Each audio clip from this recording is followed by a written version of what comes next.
Wild Coast FM, your community connection. Sandy Sizzles. Time for Sandy Sizzles. Good morning, Sandy. Good morning, Wayne, and good morning to everybody listening out there. You had a good break and you've said goodbye to the grandchildren. Yes, and the house is quiet, and now we're going back to normality. If there is such a definition. You're right, if there is such a definition. We'll define normality later on. But let's get the stove up and running, and then we can get going with today's edition of Sandy Sizzles. So what are we doing today? Well, Wayne, we are going to get ready to go back to school. Mm-hmm. And I think budgets are now going to get a little bit tighter. Yeah, and we still do have to eat, and there's so many wonderful things we can do. Mm-hmm. And a good old favorite is mac and cheese. But I decided let's give it a little bit of a lift and use some green. Okay. Green in the mac and cheese. Uh-huh. And I'm sure the children will still eat it. Okay. And I know I've often made this, and it really is delicious. So for this, it's really not expensive to make, but you need a packet of macaroni. And then you can use a packet of white instant sauce if you don't want to make your own white sauce. Mm-hmm. A cup of milk, a half a packet of parsley, a cup of grated cheddar cheese, a half a head of broccoli, which has been blanched, mm-hmm. and half a packet of green beans, which have also been blanched. Now, blanched means put into hot water for a second or two, and then taken out and put in straight away into cold water, mm-hmm. so they are blanched. So they kind of almost cooked, but not quite. That's right, and keeps their lovely colour, which is so important. Now, what you need to do is preheat your oven to 180. Cook your pasta according to the packet instructions. Drain and set half aside for later in the week. So we're not going to use the whole packet. Okay, so the half you can pop in the freezer in a plastic bag, and that'll be fine for later when you need it in the week. Now, prepare your sauce according to the packet instructions. Stir in the milk, parsley, and half the cheese. Then mix your pasta, your vegetables, and sauce in a baking dish and sprinkle with the remaining cheese. And you know what I also like to do? Mm-hmm. I take a couple of slices of bread, fresh bread, and make it into bread crumbs and sprinkle that on top with the remaining cheese, and it gives it an added crunch. Okay. And you bake that for about 30 to 35 minutes or until it's golden, and then you allow it to stand for a couple of minutes, and then you serve it. And voila. And it's a lovely meal, nice meal. You can have a salad with it, or you can just have it as it is. Okay. But that's really something nice and not too expensive and also quick. And also goes quite a long way. Oh, it does. It does go a long way. And as you say, we've got to start looking at things that are not going to cost us an arm and a leg at the moment, just for a while, until we get back to normal, and then we can all eat and be merry again. Yeah, and start working towards the next Christmas season. That's right. And you know what? I see in the stores, they're going to be putting out the Easter eggs shortly, if they haven't started already. Possibly Valentine. There's Valentine first. Chocolate, and then the Easter chocolates, and then absolutely the winter chocolates, and then the autumn chocolates, and then the summer, spring chocolates, and then it's Christmas. I know. But anyway, let's not rush the year. Let's try and go a little bit slower this year, I think, and take it one day at a time. One day at a time. Yes. And then mince. Mince, of course, always very popular. And, we normally just have the normal old mince. And this is a one-pot supper dish. Quite nice. Different. If you can get lamb's mince, it's really quite nice. But if you can't, a good quality beef mince, there's nothing wrong with that. You need 500 grams of that. You need salt and pepper, some olive oil, 1 onion chopped, 2 cloves of garlic chopped, 2 teaspoons each of ground coriander and cumin, a teaspoon of ground cinnamon and ginger, so you've got really some good spices here, a tablespoon of paprika, a pinch of chili flakes, and then 2 cans of chopped tomatoes, they're 400 gram cans, sugar to taste, and a cup of, which is 250 mils of lamb or beef stock. Now you can use a beef stock, and then 4 to 6 free-range eggs. And then for serving, you can use some low-fat yogurt, a handful of flat-leaf parsley, a quarter cup of pine nuts or slivered almonds, and some toasted pitas, flatbreads or naan. So it's kind of a Moroccan dish, this. And what you need to do is season your mince and brown it in a glug of oil. Put that one side. Then add your onions and garlic to the pan and saute until that's soft. Then return your meat to the pan with the remaining ingredients except the eggs. Cover and simmer for 40 to 60 minutes, adding a little more water if necessary. And season that well. Always taste before you add more goodies.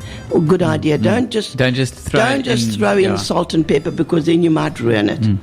And then what you need to do is make 4 to 6 small hollows in the mince sauce and break an egg in each.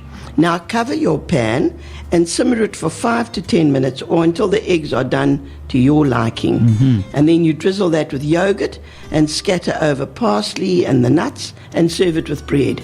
And that's something totally different. So you've got your mince, but you've got an egg as well. Okay. And I think that's something a little rather bit of nice. goodness, and it's healthy. And something a little bit different. Okay, well that sounds interesting, and it just brings me back to the first dish we spoke about, the macaroni, and that basically was a vegetarian dish. It was, yes. And it reminds me of an old Indian saying that vegetarian is actually an old Indian word for unable to hunt properly. Oh, really? Well, that's interesting. Because I think everybody in those days, if you couldn't hunt, well, then you ate vegetables. Absolutely, I suppose so. And Sandy, we've had our main dishes, and now it's time for the pudding. Absolutely. And brownies. Now, most people say, I don't know how to make a brownie. And really, it's too much hassle. But really, no kitchen is really complete without a tried and tested brownie recipe. And this one's very easy, and really they are delicious. So it's a good thing to try. And I'm definitely going to put this on my Facebook page. And you should all give it a go, because there's nothing nicer than a nice chocolate brownie. Yeah. But it's not always the easiest thing to get right. Either they're too hard or they're too soft. But try these, folks, and see what you think. This needs 350 grams of caster sugar, 4 extra large eggs, 3/5 of a cup, which is 150 grams of butter melted, a teaspoon of vanilla essence or extract, 1 cup of flour, pinch of salt, a cup of cocoa powder, 2 slabs, 100-gram slabs of dark chocolate roughly chopped, and a packet of pecan nuts, which is a 100-gram packet. So it's not cheap, but really it's delicious. If you want to make a special treat, it's worth it. Okay. It makes about 16 squares. Now preheat your oven to 170, so you don't want it too hot. And then grease a deep 25 centimeter by 25 centimeter round or square baking tin. I always use a square one. Beat your eggs and your sugar until they're pale. Add the butter and the vanilla, and then sift over your dry ingredients and mix it well. Then you stir through your chocolate, which has been roughly chopped, and your nuts, also that have been chopped, and pour that into the baking tin. Bake it for about 30 to 40 minutes until it's just set, but still slightly squidgy in the middle. And you remove and cool the brownies in the baking tin, and then cut it into squares, and you can serve it. Now you can serve it just sprinkled with a little bit of icing sugar. It looks good. Or if you want to, you can make a meringue topping, this is quite an interesting meringue topping. So I think you could try that for a really special treat. And for this, you melt 1 cup of caster sugar in 2 tablespoons of water over a low heat. And once that's melted, boil it for 3 minutes. Then beat 3 extra large egg whites until soft peaks form. Now pour the hot syrup into the egg whites in a thin, steady stream while beating continuously. And you spoon dollops of this meringue over brownies, and you brown it with a blowtorch if you've got one. Okay. If you don't have one, put it under the grill in the oven. Okay. Works just as well. And you can serve that drizzled with a coffee liqueur. That's actually really a delicious way to do things. That kind of meringue is actually called Italian meringue. Okay. Where they actually use a hot liquid with the cold. And I can only kind of imagine the Italians to haul out a blowtorch in the kitchen. Yeah, absolutely. But let me tell you, most cooks do have blowtorches now in the kitchen that they keep for browning the odd things and whatever. A creme brulee brulee does need a browner, and it's so much easier if you've got one of those torches. Or I can imagine you're at a restaurant and the client is a bit grumpy and the client wants chard. So you could bring the chef, these chefs are all very uppity type people. Well, if the client wants chard, the client gets chard. Out comes the blowtorch and Well, it's actually quite weird. Years ago, when I didn't have my own blowtorch, my husband, he was an electrician. He always had a blowtorch, but it was this huge thing that really you couldn't use that. If it came near the meringue, it blew the meringue right out the door. Yeah, and that's just the force of the air and the gas coming out of it. So that was a no-no. Because when you mention this term blowtorch, I kind of, when they do this vinyl flooring, yes, they need to warm it up to get it to go over the curves and everything. And that's quite a vicious term. Yes, so don't use your husband's blowtorch, by the way, please, because it's not going to work too well. Try and invest. If you're a good cook or you like to cook a lot, it's a good thing to have. Because something sometimes comes out the oven, doesn't quite brown enough. All you do is get your blowtorch, zip, zip, zip, and there you've got a lovely, nice brown topping. But now you've given away a couple of trade secrets. Yeah. So try these brownies, folks, and see what you think. They really are delicious. Treat for the family for the weekend, maybe.